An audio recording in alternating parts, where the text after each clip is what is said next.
नमस्कार, मैं कविता राउत में मौजूद हूँ ग्राम सभा घनघोर में, जहाँ मेरे साथ प्रधान के रूप में शारदा प्रसाद यादव जी मौजूद है। मैं उनसे जानना चाहूंगी कि अभी तक इन्होंने 4 साल में अपने ग्राम सभा में क्या क्या विकास कार्यों को अंजाम दिया और आने वाले 1 साल के लिए क्या रूपरेखा तैयार किया ताकि ग्राम सभा का कार्य कर सके। शारदा जी, आपका हमारे चैनल में बहुत बहुत स्वागत है। Thank you so much. आपने अभी तक 4 साल में अपने ग्राम सभा में क्या क्या विकास कार्य करवाए? मैंने खरंजा लगवाया और आरसीसी सेंटर बनवाया जी, और खेलकूद मैदान बनवाया, और बाकी वो पेड़ पौधे लगवाए। आवास और शौचालय कितने कितने आवंटित हुए हैं? 8 आवास मिले हैं और 2-3 वो मिले हैं शौचालय जी।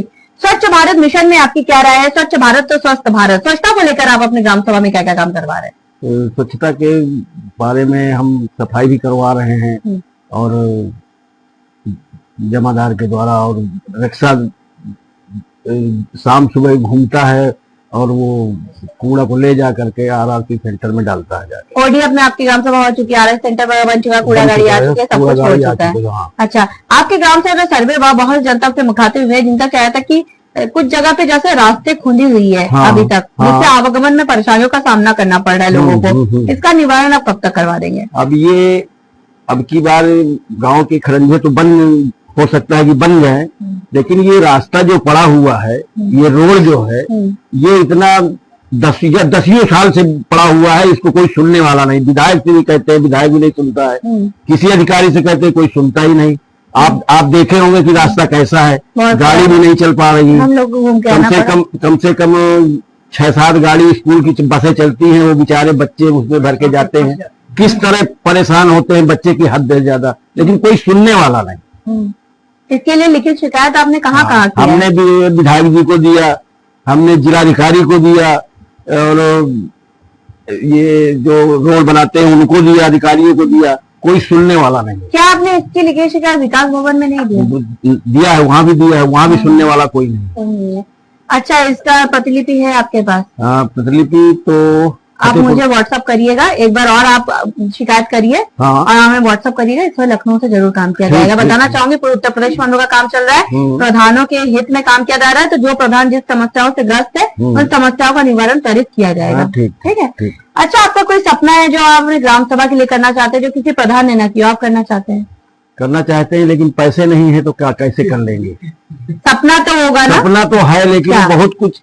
अब हमारे गांव में जैसे बारात घर नहीं है, इतना बड़ा गांव है, कम से कम 2 बारात घर चाहिए, एक इधर चाहिए, एक उधर चाहिए, लेकिन यहाँ पे है ही नहीं, कोई एक भी बारात घर का काम नहीं है। सबसे बड़ी बात तो ये है। इसके लिए भी आप लिखित आवेदन करिए, विकास भवन एसडीएम डीएम को देकर उसकी प्रतिलिपि आप मुझे व्हाट्सएप करिए। अगर यहाँ से काम नहीं होगा तो लखनऊ से आपकी पूरी मदद की जाएगी। अच्छा, यहाँ पे अगर मैं बात करूँ सरकार के 19 बिंदुओं पर, तो 19 बिंदुओं पर आपके कितने काम हो चुके हैं? जैसे विद्यालयों का कायाकल्प है, सचिवालय का निर्माण है, आंगनबाड़ी केंद्र है। आंगनबाड़ी केंद्र स्कूल में ही है, वो एक बना नहीं, बाहर भी बना हुआ है, लेकिन वो पिछली प्रधानी में बना था, और वो पानी जब गिरता है तो पूरा भर जाता है। अच्छा, आंगनबाड़ी केंद्र पूरा पानी से मेरे ख्याल से वो जर्जर स्थिति में आप कह सकते हैं। जर्जर, हाँ, तो उसको आप कायाकल्प की जरूरत है। कायाकल्प की जरूरत है।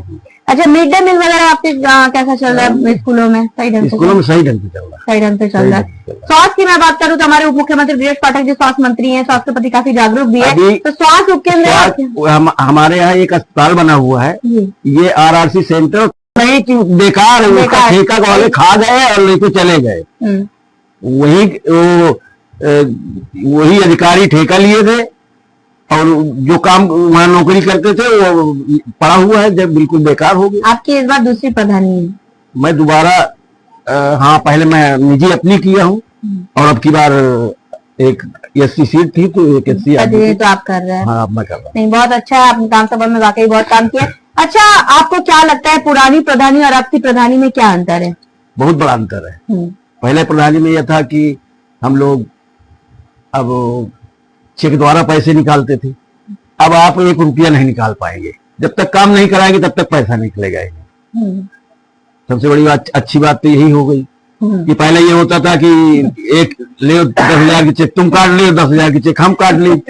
अब वो काम नहीं रह गया है, अब तो बिल्कुल अब तो बिल्कुल काम कराओ, पैसा निकालो। गौशाला है आपके? गौशाला नहीं, गौशाला नहीं है। ना। दूसरे गौशालाओं में आपका बजट से पैसा जाता होगा? हमारे यहाँ बजट से पैसा जाता है। फरीदपुर में जाता है? हाँ, फरीदपुर जाता है। अच्छा, सरकार से आप और किस तरह की मदद चाहते हैं कि आपकी ग्राम सभा का विकास हो सके, और आम जनमानस पर क्या कहना चाहिए? अरे हम ये चाहते हैं कि हमारे यहाँ ये जो बड़ा साला है दो खुल जाए, और ये हमारी रोड बन जाए। सबसे पहला तो रोड है। रोड जब तक नहीं बनेगा तब तक ये नर्क है। हाँ, नर्क है, नर्क है। गांव नर्क है। गांव चाहे जितना बना दिया जाए अच्छा, लेकिन नर्क है बिना रोड के। ये केवल ये 2-2.5 किलोमीटर है बस, और कोई सुनने वाला नहीं।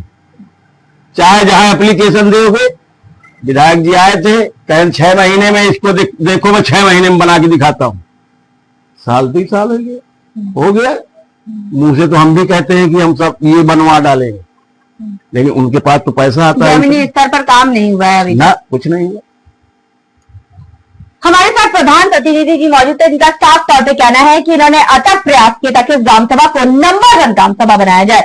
जैसा कि इन्होंने साफ तौर पे कहा, इनका ड्रीम प्रोजेक्ट, इनका सपना है इस ग्राम सभा में सबसे पहले तो रोडों का निर्माण कराना चाहते हैं, और साथ ही साथ स्वास्थ्य उपकेंद्र हो, बारात घर हो, शमशान घाट हो, हर एक स्थिति में इन्होंने काम करवाना चाहते हैं। सब स्थिति में इन्होंने लिखित आवेदन किया, जिसकी प्रतिलिपि हम सरकार तक जरूर पहुंचाएंगे। जब हम ग्राम सभा में सर्वे किए थे, बहुत सी जनता से मुखातिब हुए थे, जिनका कहना था कि कुछ जगह रोड खराब होने से बहुत सी दुर्घटनाएं होती रहती है, जिस पर हमने आपसे वादा किया था गांव की कहानी प्रधान की जुबानी आप तक ले आएंगे, प्रधान की समस्याओं से भी आपको रूबरू कराएंगे, ताकि आप इनको वक्त दें। इनके पास अभी भी लगभग 1 साल का वक्त है। जैसे जैसे बजट आएगा अपने ग्राम के विकास के लिए, प्रधान जी वैसे ही तत्परता के साथ काम करते रहेंगे, और हमें उम्मीद भी है प्रधान जी आप ग्रामवासी की समस्याओं को इसी तरह न केवल सुनेंगे, उसका निवारण भी करते रहेंगे। अब देखने वाली बात बस ये होगी कि इस ग्राम सभा को हम एक आदर्श ग्राम सभा के रूप में लखनऊ ले जाते या नहीं। जर्नलिस्ट संदीप प्रताप सिंह के साथ मैं कोनिका दास, आई न्यूज़ उत्तर प्रदेश, लखनऊ।